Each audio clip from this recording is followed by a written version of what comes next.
ஒரு பேருந்தில் ஒரே நெரிசல். ஒருத்தர் பக்கத்தில் நின்றுக்கிட்டு இருந்தவர்கிட்ட ரொம்ப பணிவாக விசாரித்தார். ஏன் சார், நீங்கள் ஏதாவது பெரிய உத்தியோகத்தில் இருக்கிறீங்களா அப்படின்னார். அப்படிலாம் ஒன்றும் இல்லைங்கன்னார் அவர். அப்படின்னா வேறு ஏதாவது அரசியலில் பெரிய பதவியில் இருக்கிறீங்களா அப்படின்னு கேட்டார். அதுவும் இல்லைங்கன்னார். சரி, பணமாவது அதிகமாக வச்சுருக்கீங்களா அப்படின்னு கேட்டார். அப்படிலாம் ஒன்றும் கிடையாது சார்னார் அவர். அப்புறம் எதுக்குடா என் காலை மிதிச்சுக்கிட்டு இருக்கிற, எடுறா காலை அப்படின்னாராம் இவர். ஒரு ரயில் வேகமாக போயிட்டுருக்கு. அது ஒரு ரயில்வே ஸ்டேஷனில் கொஞ்சம் நேரம் நின்றுது. அப்போது அதில் ஒரு ஆள் ஏறினார். தலையில் ஒரு மூட்டையை வச்சுருந்தார். மூட்டையை தலையில் சுமந்துக்கிட்டே உள்ளே வந்தார். மூட்டையை தலையில் சுமந்துக்கிட்டே ஒரு இடத்துல உட்காந்தார். ரயில் மறுபடியும் புறப்பட்டுது. இவர் தன் தலையில் இருந்த மூட்டையை கீழே இறக்கி வைக்கணும்ல, வைக்கல, சுமந்துக்கிட்டே வரார். எதிரில் உட்காந்துருந்தவர் கேட்டார், ஏங்க ஏன் இப்படியே உட்காந்துருக்குறீங்க தலையில் மூட்டையை வச்சுக்கிட்டு, மூட்டையை கீழே இறக்கி வைக்கலாமே அப்படின்னார். வேணாங்க, பாவம், தலையில் இருக்கிற மூட்டையை இறக்கி ரயிலில் வச்சா ரயிலுக்கு பாரம் அதிகமாக இருக்கும் அப்படின்னார் அவர். இப்படி ஒரு ஆளை பார்த்தா நமக்கு சிரிப்பு தான் வரும். ஏன்னா ரயிலுங்கிறது அந்த மூட்டையையும் சேர்த்து சுமந்துக்கிட்டு தான் போகுது. அவன் அந்த மூட்டையை தலையில் வச்சுருந்தாலும் ஒன்று தான், தரையில் வச்சுருந்தாலும் ஒன்று தான். அதனால் ரயிலுக்கு எந்த மாற்றமும் ஏற்பட போகிறதில்ல. அதே மாதிரி தான் நம்ம மனமும். இதுவும் ஒரு தேவையில்லாத சுமை, அனாவசியமாக சுமந்துக்கிட்டு இருக்கிறோம். இதை கீழே இறக்கி வச்சுட்டா வாழ்க்கை பிரயாணம் சுகமாக இருக்கும். ரயில் பிரயாணம் பண்ணுற அந்த ஆள் மூட்டையை சுமக்கிறான், வாழ்க்கை பிரயாணம் பண்ணுற நாம மனசை சுமக்கிறோம். இது ரெண்டுக்கும் எந்த வித்தியாசமும் இல்லை.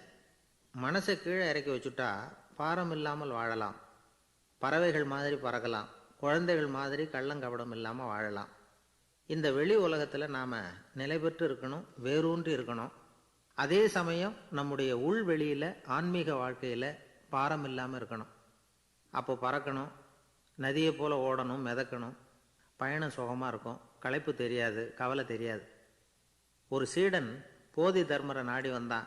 குருவே, நீங்கள் என்ன வெறுமையாக இருக்க சொன்னீங்க, நான் இப்போ மறுபடியும் வெறுமையானவன் ஆகிட்டேன், அதனால் இப்போ என்ன செய்ய சொல்கிறீங்க என்ன அப்படின்னு சொல்லி நின்னான். உடனே அந்த குரு பக்கத்தில் இருந்த ஒரு குச்சியை எடுத்து அவன் தலையில் அடித்து, போய் அந்த வெற்றுத்தன்மையையும் வீசி எறிந்து விட்டு வா அப்படின்னார். நான் இப்போ காலியாக இருக்கிறேன்னு ஒருத்தன் சொல்கிறான்னு வச்சுங்க, அது உண்மை இல்லை. ஏன்னா இன்னமும் அதில் நான்கிற எண்ணம் இருக்குது. எந்த சிந்தனையும் இல்லாமல் இருக்கிறது கடினம்தான். ஆனாலும் மனிதன் அதில் உள்ள நுட்பத்தை புரிஞ்சுக்கிட்டான்னா இவ்வளவு தூரம் தூக்கி சுமந்துக்கிட்டு வந்த அந்த மனதின் முட்டாள்தனத்தை அவனே பார்த்துட்டு சிரிப்பான். இதுதான் பெரியவங்க சொல்லியிருக்கிற ஆலோசனை. நம்மால் ஒருத்தன் தலையில் ஒரு பெரிய மூங்கில் கூடையோடு ரயிலில் உட்காந்தான். கூடை தலையில் இருந்தது, கீழே இறக்கி வைக்கல. எதிரில் இருந்தவர் கேட்டார், ஏங்க எதுக்காக அதை அனாவசியமாக சுமந்துக்கிட்டே இருக்கீங்க, கீழே இறக்கி வைங்களேன்னார். இல்லைங்க, நான் வீட்டை விட்டு புறப்படும் பொழுதே என் பையன் சொல்லிவிட்டான், கூடையை தலையை விட்டு இறக்கக்கூடாதுன்னு அப்படின்னார். அவன் சின்ன பையன், விவரம் இல்லாமல் சொல்லியிருப்பான்.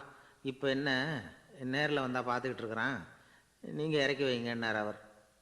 அவன் நேரில் பார்த்துக்கிட்டு இல்லை, இருந்தாலும் நான் இந்த கூடையை கீழே இறக்கி வச்சா அது அவனுக்கு தெரிஞ்சிடும் அப்படின்னாரு இவர். அது எப்படின்னார் அவர்.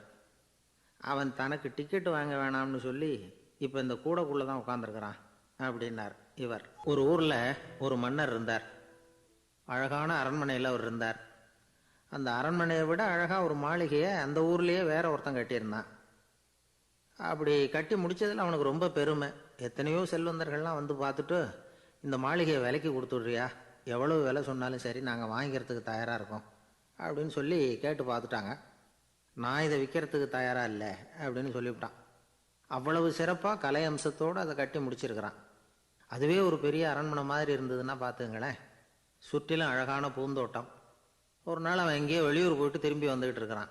அப்போது அந்த மாளிகை தீப்பெட்டி எரிஞ்சிக்கிட்டு இருக்கு. பதறி போட்டான்.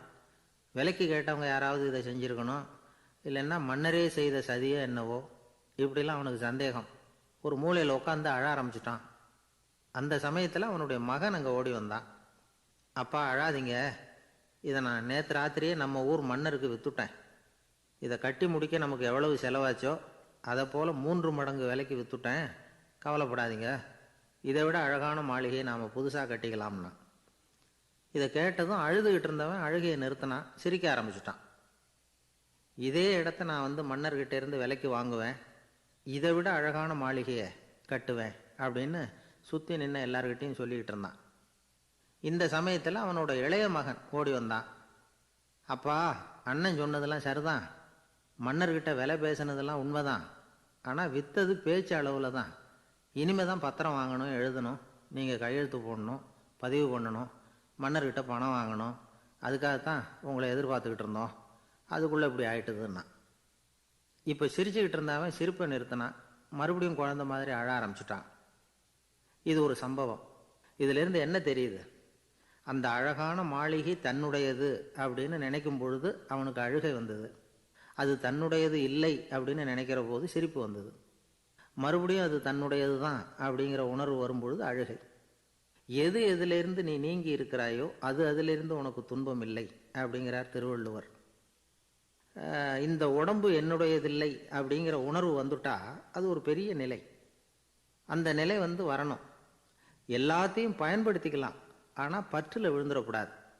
உலகத்தில் இருங்கள், ஆனால் உலகத்தவராக இருக்காதீர்கள். உலகிற்குள் இருங்கள், உலகம் உங்களுக்குள் வந்துவிட அனுமதிக்காதீர்கள். விலகி இருங்கள், விழித்திருங்கள், மௌனமாய் பார்த்திருங்கள் அப்படிங்கிறது சான்றோர் கருத்து. செய்ய வேண்டிய கடமையிலிருந்து விலகி இருக்கிறவர்கள் நம்மகிட்ட நிறைய பேர் உண்டு. அப்படிப்பட்ட ஒருத்தர் டாக்டர்கிட்ட போனார். டாக்டர், நான் ஒரு கவர்மெண்ட் ஆஃபீஸில் வேலை பார்க்குறேன், எனக்கு ஒரே அசதியாக இருக்குது, என்னை சோதிச்சு பாருங்கள், ஆலோசனை சொல்லுங்கள் ஏதாவதுன்னார். டாக்டர் அவரை பரிசோதனை பண்ணி பார்த்துட்டு சொன்னார், இதை பாரு, உனக்கு இப்போ தேவைப்படுறது முழு ஓய்வு.